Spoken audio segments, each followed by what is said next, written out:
எண்ணங்கள். முதல்ல எண்ணங்கள்னால் என்னென்னு பார்க்கலாம். எண்ணங்கள்னால் என்னென்னா, ஒரு கீபோர்டு இருக்குது, பியானோ, அதில் பட்டன் இருக்குது. ட்வைங் ட்வைங் ட்வைங் ட்வைங் ட்வைங் அடித்தா சவுண்டு வருதா? மனதுங்கிறது பியானோ மாதிரிங்க. எண்ணங்கிறது பியானோவில் வர சவுண்டு மாதிரி. இப்போது பியானோவில் ஒரு பட்டன் அமுத்தினா ட்வைன்னு சவுண்டு வருதா? அதுதான் ட்வைங் எண்ணம். இப்போ ஒரு கேள்வி கேட்குறேன். ஒரு பியானோவை அமுத்தாச்சு, சவுண்டு ட்வைன்னு வந்துருச்சு. எல்லோரும் யோசிங்க. வந்த சவுண்டை உடனே நிறுத்தணும், சீக்கிரமாக நிறுத்தணும். என்ன பண்ணனா சவுண்டை சீக்கிரமாக நிறுத்த முடியும்? எல்லோரும் யோசிங்க, சொல்ல வேண்டாம். யோசிச்சாச்சா? நான் சொல்லிட்டா? ஒன்றுமே பண்ணாமல் சும்மா இருந்தால் அதுவாக நின்று போயிடும். ஏதாவது பண்ணுறதுக்கு ஆக்ஷன் இறங்கினீங்கன்னா அது முட்டாள்தனம். இதான் உண்மை. இங்கே பாருங்கள், சவுண்டு வருது, ட்வைன். என்ன பண்ண முடியும்? அது ட்வைன், அதுவே போயிடுது. உங்களுக்கு என்ன? ஸோ புரிஞ்சுக்குங்க, மனதில் வரும் எண்ணங்கிறது ஒரு ட்வைன். ஒன்றுமே பண்ணாமல் சும்மா இருந்தால் கோபம், டென்ஷன், பயம், அடுத்த வேலையை பார்க்க போயிடலாம். நம்ம என்ன பண்ணுறோம்? அந்த கோபம் போகுது இல்லையா, அதை பிடிச்சி ஏய் என்ன பார்த்துட்டா நீ எப்படா கோபப்படுத்தலாம் இழுத்தோன்னு அது வாட்டுக்கு வந்துருச்சு. 15 வருஷம், 5 வருஷம், 2 நாள், 3 நாள் அது பேசாமல் போகுதுங்க. நம்ம தாங்க பிடிச்சிருக்கிறோம். புரிஞ்சுக்குங்க, மனதில் தோன்றும் எண்ணங்களுக்கு கோபம், டென்ஷன், பயம், கவலை எல்லாம் இருக்கு இல்லையா, அதுக்கு மரியாதை அரை வினாடி. நம்ம கண்டுக்காமல் இருந்தால் அது போயிடும், அடுத்த வேலையை பார்த்துடலாம். அதை கண்டுக்கிட்டு பிடிச்சி இழுத்தோம்னா அது நமக்கு 5 நாள், 1 நாள், 5 நாள், 10 வருஷம் சொல்லி நம்ம இழுக்கிறத பொறுத்து நம்ம வாழ்க்கையில் நிறையா சிக்கல், கஷ்டம், நஷ்டத்தை உருவாக்குது. அதனால் இனிமேல் யாருக்காவது மனதில் டென்ஷன், கோபம், பயம் வந்தால் ட்வைன்னு விட்டுட்டு போயிருங்க. ஏங்க, மனசுங்கிறது ரோடு மாதிரிங்க. ரோட்டுக்கு போங்க, கை கட்டி உட்காந்துக்குங்க ரோட்டு ஓரமாக. எல்லோரும் போயிட்டு வந்துருப்பாங்க. இங்கே பேசாமல் உட்காந்து கை கட்டி வேடிக்கை பாருங்கள். எல்லோரும் போயிட்டு வந்துருப்பாங்க. ஒரு வேளை ஒருத்தரை பார்த்து ஹலோ இங்கே வாங்க, இந்த பக்கம் எதுக்கு போகிறீங்கன்னு கேட்டு பாருங்கள். தெரியாத ஆளாக இருந்தால் யோ அறிவில்லை, நான் எங்கே போனால் உனக்கு என்ன அப்படி திட்டிட்டு போவான். தெரிஞ்ச ஆளாக இருந்தால் மச்சான் இங்கேயே உட்காந்துருக்க அப்படின்னு மொக்க போட்டு போவாங்க. அப்போது நல்லதோ கெட்டதோ நம்ம கூப்பிட்டா வருது இல்லையா? அந்த மாதிரி மனது என்பது ரோடு மாதிரி.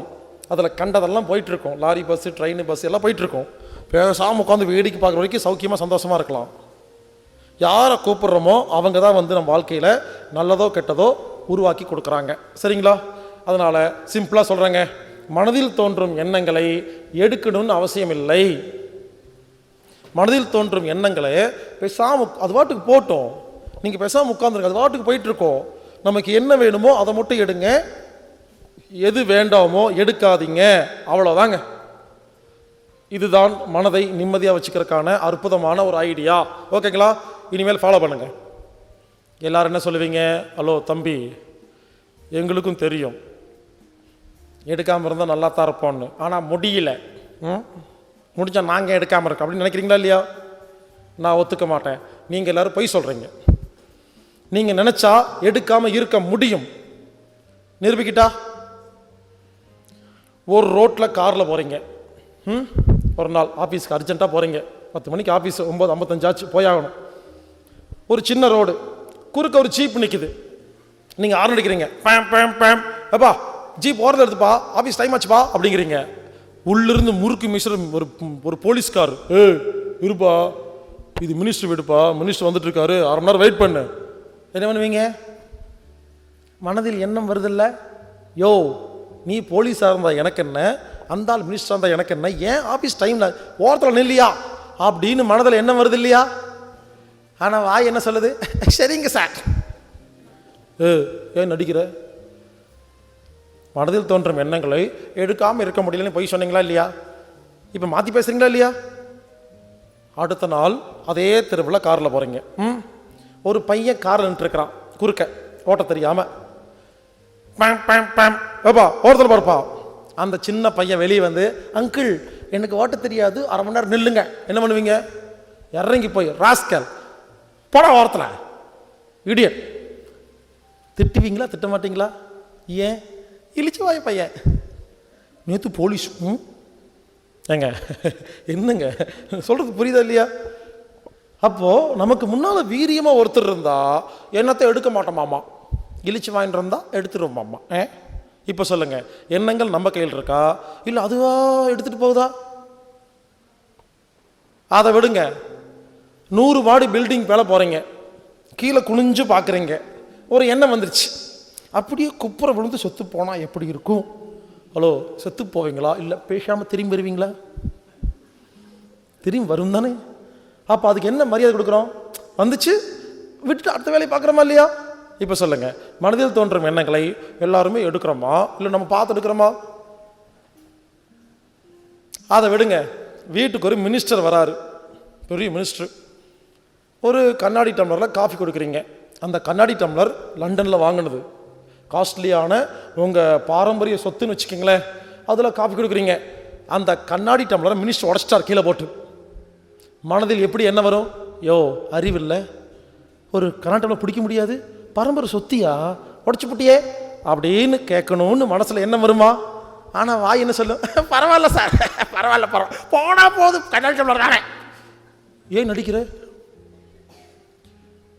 இதே மருமகம் மட்டும் போட்டு உடைக்கிட்டோம், சனியை பீடை வந்து சேர்ந்துருக்கா பாரு, வந்த உடனே பரம்பரை சொத்தியை உடச்சி விட்டாலும் சாகிற வரைக்கும் திட்டிட்டு இருக்க வேண்டியது.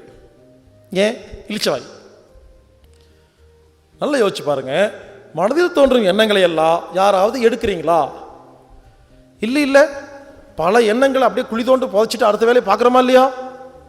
அப்போ டென்ஷனு கோபம் பயத்தை விட்டுட்டு போக வேண்டியதானே? தயவுசெய்து புரிஞ்சுக்குங்க. இப்போ கடைசி உதாரணம் சொல்கிறேன், இதுக்கப்புறம் யாரும் எங்கிட்ட ஏமாற்றவே முடியாது. ஒரு கம்பெனியில் வேலை செய்கிறீங்க, இந்தியாவில் 30,000 ரூபா சம்பளம், கடினமான உழைப்பு, மேனேஜர் ஒரே டார்ச்சர். அந்த 30,000 சம்பளத்தை நம்பி கார் லோனு, 2 வீலர் லோனு வாங்கி வச்சுருக்கீங்க. சரியா? நல்லா கேட்டுக்குங்க. குழந்தை ஸ்கூலில் படிச்சுட்ருக்கு, ஃபீஸ் கட்டணும், கரெக்டாக இருக்குது, 30,000 கரெக்டாக இருக்குது. அந்த வேலையை விட்டால் வேறு வேலையே கிடையாது. அந்த நம்பி தான் குடும்பம் நடந்துட்டுருக்கு. எப்படி இருப்பீங்க? பவ்யமாக வேலைக்கு போயிட்டு வருவீங்களா? ஒரு நாள் வேலைக்கு போகலை, லீவ் போட்டிங்க, அடுத்த நாள் போகிறீங்க, மேனேஜர் கூப்பிட்றாரு, யோ வாயாங்க.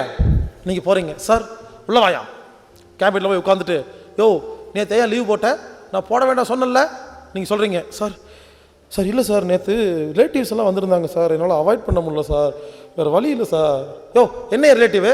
அறிவில்லை, சோத்தை திங்கிற என்னையா திங்கிற அப்படின்னு கேட்கும்பொழுது, டேய் நீ என்னடா சாப்பிட்ற? அதானே நானும் சாப்பிட்றேன் அப்படின்னு திருப்பி கேட்கணும் தோணும். ஆனால் என்ன பண்ணுவோம்? சாரி சார், சாரி சார், 30,000 சம்பளம், குடும்பம், அப்படி பல்ல கடிச்சிட்டு இருக்கமா இல்லையா? ஒரு 3 மாதம் கழித்து சிங்கப்பூர்லேருந்து ஃப்ரெண்டு ஒருத்தர் வராரு, கூட படித்த ஃப்ரெண்டு, ரொம்ப க்ளோஸ். நீங்கள் மச்சான் எங்கடா வேலை செய்கிறேன்? நான் சிங்கப்பூரில் பெரிய கம்பெனியில் ஒரு HR மேனேஜர். என்னது HR மேனேஜரா? டே ப்ளீஸ் ப்ளீஸ் எனக்கு ஒரு வேலை. சி, நான் எத்தனை பேர்த்துக்கு வேலை வாங்கி கொடுத்துட்ருக்கேன், உனக்கு இல்லாதாடா? என் கம்பெனியில் போட்டு தரேன், ரெஸ்யூம் கொடு. சரி, அடுத்த மாதம் சிங்கப்பூர் வா. போகிறீங்க சிங்கப்பூருக்கு, இன்டர்வியூ அட்டன் பண்ணிட்டீங்க. 5 லட்ச ரூபா சம்பளம் இந்தியன் ருபீஸ்க்கு, மாதம் 5 lakhs சேலரி. இங்கே 30,000, 5 லட்சம். இன்ட்ரி பாஸ், அப்பாயின்மெண்ட் கொடுத்துட்டாங்க, வாங்கிட்டு வரீங்க ஊருக்கு.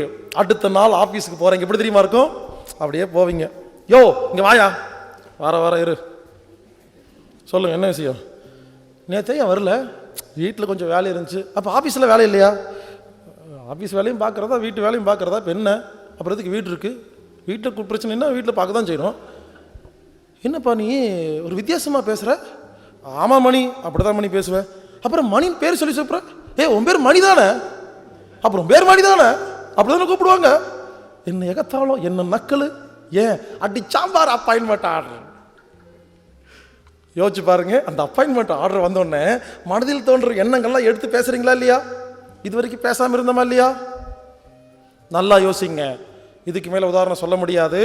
மனதில் தோன்றும் எண்ணங்களை எல்லோரும் நாம் பார்த்து தான் எடுக்கிறோம் அப்படிங்கிறதா உண்மை. ரொம்ப சிம்பிளாக சொல்கிறேன், இழிச்ச வாங்க கிடைச்சாங்கன்னா உடனே எடுத்துருவோம். பெரிய வீரியமாக இருந்தால் பேசாமல் இருப்போம். இதுதாங்க உண்மை. நான் ஒரு விஷயம் சொல்லிட்டா, கோபத்துக்கும் பயத்துக்கும் பெரிய வித்தியாசமே கிடையாது. கோபங்கிறதும் பயங்கிறதும் ரெண்டும் ஒன்று தான். நமக்கு ஒரு எண்ணம் வரும் பொழுது அதுக்கு முன்னால் பெரிய வீரியமான ஆள் இருந்தால் அதுக்கு பேர் பயம். நமக்கு ஒரு எண்ணம் வரும் பொழுது நமக்கு முன்னால் நம்மளை விட வீரிய கம்மியாக இருக்கிற ஒரு ஆள் இருந்தால் அதுக்கு பேர் கோபம். இப்போது நம்மளை விட பெரிய ஆள், அவங்கக்கிட்ட ஒரு என்ன வரும்போது என்ன பண்ணுறோம்? பேசாமல் இருப்பா, பெரிய ஆள்ப்பா, முன்னால பேசிடாத, கோபம் சொல்கிறோமா இல்லையா? இதே வீட்டில் வேலை செய்கிறவங்க, லேபர், ஆஃபீஸ் ஸ்டாஃபு என்ன பண்ணுறோம்? அப்படின்னு மூஞ்சியை சுழிச்சிட்டு காட்டுறோமா இல்லையா? ஏன்? மேனேஜர் கேட்பீங்க, சீ போ சொல்லு பார்க்கலாம், மேனேஜர் சொல்லுங்க பார்க்கலாம். ஏன்? மேனேஜர்கிட்ட சாரி சாரி அப்படி சிரிக்கிறோமா இல்லையா? இங்கே கத்துறமா இல்லையா? புரிஞ்சுக்குங்க, ஒரு மிகப்பெரிய உண்மையை சொல்ல போகிறேன். ஞானிகளுக்கு கோபமே வராது, ஞானிகளுக்கு பயமே வராது. யாராவது ரொம்ப பயப்படுற ஆளாக இருந்தீங்கன்னா ரொம்ப கோவப்படுவீங்கன்னு அர்த்தம். யாராவது ரொம்ப கோவப்படுற ஆளாக இருந்தீங்கன்னா ரொம்ப பயந்தா பேடின்னு அர்த்தம். கோழைகளுக்கு தான் கோபம் வரும். ஏன்? புரிஞ்சுக்கிட்டீங்களா? அப்போது நீங்கள் யாரையாவது பார்த்து ஐயோ சார் நீங்களா அப்படின்னு அப்படி ரொம்ப பதறீங்கன்னு வச்சுங்களேன், நான் புரிஞ்சுக்குவேன், உங்களோட இழிச்சாயம் கிடச்சா நல்லா குத்திடுவீங்கன்னு அர்த்தம். ஞானிகள் நல்லா புரிஞ்சுக்கிட்டவங்க லேபர்கிட்டையும் என்னப்பா நேற்று லீவ் போட்டியா அப்படின்னு மரியாதையாக பேசுவாங்க. இவங்களோட பெரிய ஆள் வந்தாலும் என்னப்பா வந்து அப்படி கேட்பாங்க. புரிஞ்சுங்களா? எல்லாமே புரிஞ்சவங்க எல்லாத்தையும் ஒரே மாதிரி தான் பார்ப்பாங்க. எப்போ ஒருத்தர் அப்படி தாங்குறீங்களோ இன்னொருத்தரை திட்டுறீங்கன்னு அர்த்தம். இங்கே பாருங்க, உங்களை விட நம்மளை விட மேலேயும் கீழே உலகத்தில் யாருமே கிடையாது. ஸோ என்ன சொல்ல வரேன்னா, ஒவ்வொருத்தர் பிஹேவியரை பார்த்தாவே கண்டுபிடிச்சிடலாம் உங்களுக்கு எந்த அளவுக்கு புரிஞ்சிருக்குன்னு. உங்கள் லேபரை பார்த்து பாப்பாங்க பாப்பா அப்படின்னு சொன்னீங்கன்னாவே நீங்கள் ஆள் சரியில்லை. நீங்கள் யாராவது பார்த்து அப்படி ரொம்ப பவ்யமாக ஒரு மேனேஜர் கூப்பிட்டு போகும்போது சார் குட் மார்னிங் சார் அப்படின்னு ஓவர் ஆக்டிங் விடுறீங்கனாவே பாட்சா பே மாதிரி தான். பாட்சா படத்தில் அப்படிதான், பாட்சா உங்களோட பர்த்டே நான் கொண்டாடு பாட்சா அவளை நம்பாத தெரியும் அப்படின்னு ஓவர் ஆக்டிங் விடுறாங்கனாவே ஆப்பைக்கு போகிறாங்கன்னு அர்த்தம். புரிஞ்சுக்குங்க, ரொம்ப சிம்பிளாக சொல்கிறேன், கோபமும் பயமும் ஒன்று தான். இனிமேல் மனதில் தோன்றும் எண்ணங்களை தில் இருக்கா தைரியமாக எல்லாத்தையும் எடுத்து அப்ளை பண்ணுங்க, இல்லையா பேசாமல் இருங்க. உங்கள் மருமக ஒரு கண்ணாடி நம்ம உடைச்சோன்னே நீங்கள் திட்டாமல் இருக்கணுங்க, அதாங்க உண்மையான நல்லது, அதான் வீரம். மினிஸ்டர் உடைக்கும் பொழுது என்னங்க மினிஸ்டர் உடைச்சு போட்டீங்க அப்படின்னு திட்டணும், அங்கே தான் வீரம் இருக்குது. புரிஞ்சுங்களா? இங்கே திட்டி அங்கே வலிஞ்சிங்கன்னா அது வீரம் இல்லை. இங்கே விட்டு கொடுக்கணும், அங்கே பிடிக்கணும். புரிஞ்சுக்குங்க, என்னை பொறுத்த வரைக்கும் யாராக இருந்தாலும் சரி, அது முதலமைச்சராக இருந்தாலும் சரி, டிஎஸ்பியாக இருந்தாலும் சரி, யாராக இருந்தாலும் சரிங்க, ஒரு லேபர்கிட்டையும் பிச்சைக்காரர்கிட்டையும் முதலமைச்சர்கிட்டையும் நம்ம ஒரே மாதிரி தான் பேசுவோம். வந்தால் வாங்க, அவ்வளோதான். பெருசாக ஆட்டிக்கிறது அலட்டிக்கலாம் கிடையாது. புரிஞ்சுக்குங்க, நிறையா புரிய எல்லாரும் ஒரே மாதிரி தான் தெரியவாங்க. எதுக்கு சொல்ல வரேன்னா, எண்ணங்கள் எல்லாமே எடுக்க ஆரம்பிச்சிங்கன்னா உங்களுக்கு கோபமே வராது, பயமும் வராது, அவ்வளோதாங்க. இப்போ இருந்து பயிற்சி பண்ணுங்க. மனதில் தோன்றும் எண்ணங்களை புரிஞ்சுக்குங்க, எடுக்கணும்னு அவசியம் கிடையாது.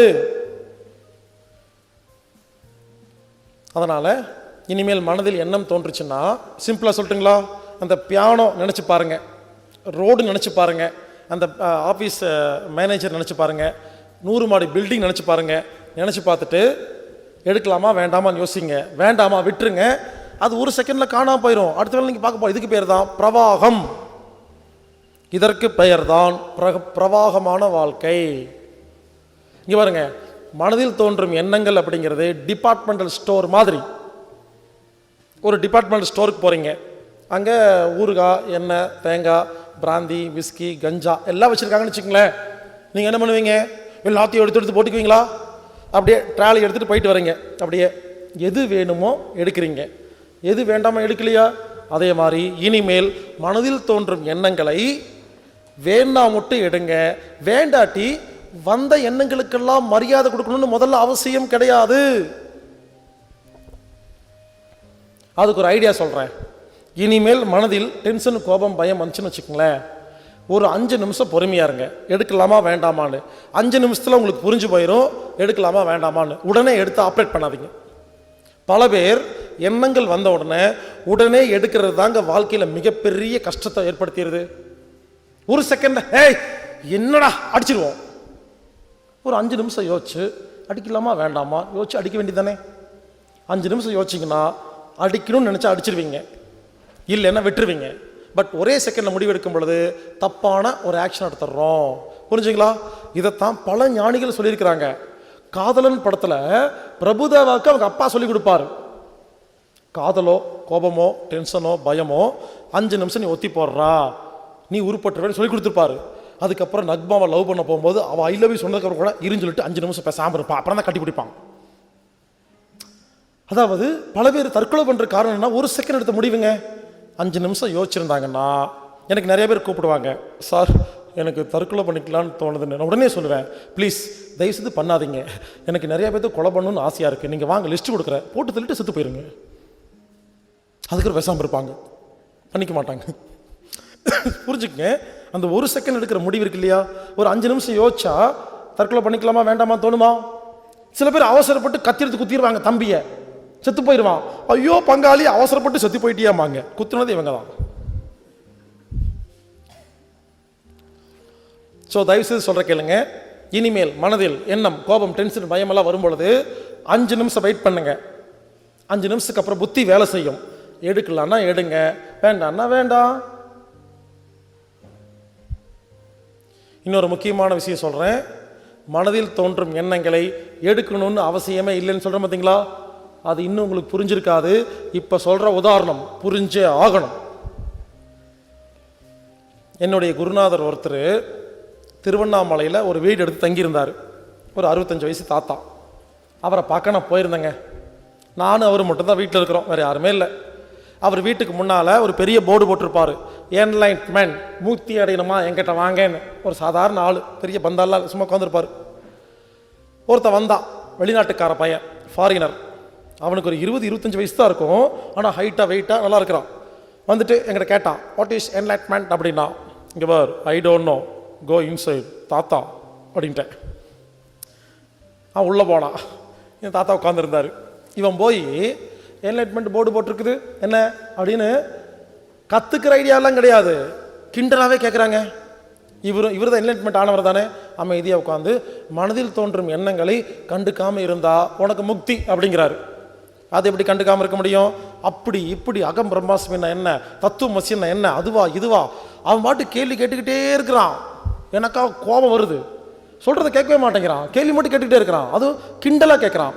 ஒருத்தர் பார்க்கும்போது கற்றுக்கிற ஐடியாவோட கேட்குறாரா இல்லை கிண்டல் பண்ணுறாராங்கிறத பார்த்தா தெரியுமா இல்லையா? எனக்கு பயங்கர கோபம் வருது, ஏன்னா நான் ஞானி கிடையாது. அப்படியே கோபமாக உட்காந்துருக்கிறேன், ராஸ்கல் உள்ளே விட்டா என்ன கேள்வி கேட்டிருக்கனே அப்படின்னு கிண்டல் பண்ணிகிட்டே இருக்கிறாங்க. இந்த தாத்தா என்லைட் ஆனவர், ஞானம் அடைஞ்சவர். அவர் பொறுமையாக உட்காந்து, அது எப்படிப்பா இது இப்படிப்பா, மனதில் தோன்றும் எண்ணங்களை கண்டுக்காமல் இருந்தால் போதுப்பா, எல்லாமே ஞானிதாப்பான்னு ரொம்ப நேரமாக பேசிகிட்டு இருக்கிறாரு. இவன் கிண்டல் பண்ணிகிட்டே இருக்கிறான். கடைசியாக ஒரு கேள்வி கேட்டான் பாருங்க, எனக்கு ரத்தமெல்லாம் கொதிச்சு பயங்கரமான கோபம் வந்துருச்சு. என்ன தெரியுமா கேட்டான்? நீ ஞானி ஆயிட்டியான்னு கேட்டான். ஆர் யூ என்லைட்மெண்ட் அப்படின்னா. தாத்தா சொல்கிறாரு எஸ் அப்படின்னாரு. நான் என்லைட்மெண்ட் ஆகிட்டேன் அப்படின்னு. அதுக்கு ஒரு கேள்வி கேட்டான் பாருங்க. அந்த தாத்தாவை பார்த்து, இவனுக்கு 25 வயசு, தாத்தாக்கு 65 வயசு. கேட்குற கேள்வி என்ன தெரியுமா? தாத்தா பார்த்து கேட்குறான், நீ ரோட்டில் போகும்போது ஒரு பொம்பளையை பார்த்தா உனக்கு ஒன்றுமே தோணாதா அப்படின்ட்டான். எனக்கு ரத்தமெல்லாம் கொதிக்குது, என்னோட இந்த கேள்வி கேட்குறான்னு. அப்புறம் கேள்விக்கு பதில் என்ன சொல்லுவார்னு எனக்கு ஆசை வந்துருச்சு. இவர் மூஞ்சியவே பார்த்தேன். அவர் தெரியுமா சொன்னார், எனக்கு எல்லாமே தோணும் அப்படின்னாரு. எனக்கு ஷாக் ஆயிடுச்சு, என்னடா இப்படி பதில் சொல்கிறாருன்னு. அப்புறம் தான் ஒன்று சொன்னார், இங்கே பாரு, எனக்கு எல்லாமே தோணும், அதை அரை செகண்டில் விட்டுட்டு நான் அடுத்த வேலையை பார்த்துருவேன், நான் ஞானி, நீ அந்த எண்ணத்து பின்னாலேயே ஓடிடுவேன், நீ அஞ்ஞானின்னு சொன்னாருங்க. இதுக்கு மேலே என்னங்க உதாரணம் சொல்ல முடியும்? மனதுன்னு இருந்தால் கண்டதெல்லாம் தோணத்தான் செய்யும், தோணாமல் எல்லாம் இருக்காது. புரிஞ்சுங்களா? தோணட்டும். நான் என்ன சொல்கிறேன், ஒரு எண்ணம் தோணுன்னே நமக்கு வேணுமா வேண்டாமான்னு பாருங்க, நல்லதா கெட்டதான்னு பாருங்க. வேணா மொட்டை எடுங்க, இல்லைன்னா விட்டுட்டு அடுத்த செகண்ட் அடுத்த வேலை பாருங்க, மறந்துருங்க. இதுதான் ஞானம். இப்ப இருந்து ஆரம்பிங்க. ஆச்சரியமா இருக்குங்க. புரிஞ்சுங்களா? நாம் என்ன நினைக்கிறோம், மனதில் ஒரு எண்ணம் வந்துட்டாவே அதை உடனே செயல்படுத்தணும்னு கட்டாயம் நினச்சிட்டு அது பின்னால் ஓடிட்டு இருக்கிறோம். அதுதாங்க வாழ்க்கையில் எல்லா சிக்கலுக்கு காரணம். அதனால் எல்லாரும் நல்லா கவனிங்க. முதல் பாயிண்ட், எண்ணங்கள். எண்ணங்கள் என்பது கடலில் வரும் அலை மாதிரி வந்துக்கிட்டே தான் இருக்கும். அதை யார் நிறுத்தணும் முயற்சி பண்ணாதீங்க. வந்த எண்ணங்களை எடுக்காமல் இருங்கள். இதுதான் நான் எண்ணங்களுக்கு சொல்கிற ஃபஸ்ட்டு பாயிண்ட். மறுபடியும் ஞாபகப்படுத்துகிறேன். மனதில் தோன்றும் எண்ணங்கள் சூப்பர் மார்க்கெட்டில் இருக்கிற பொருள் மாதிரி எல்லாமே வரும், எல்லாமே இருக்கும். உங்களுக்கு எது வேணுமோ அதை மட்டும் எடுங்க, எது வேண்டாமோ விட்டுருங்க. அப்படி பண்ணி பார்த்தா எண்ணங்கள் நமது கட்டுப்பாட்டில் இருக்கும்.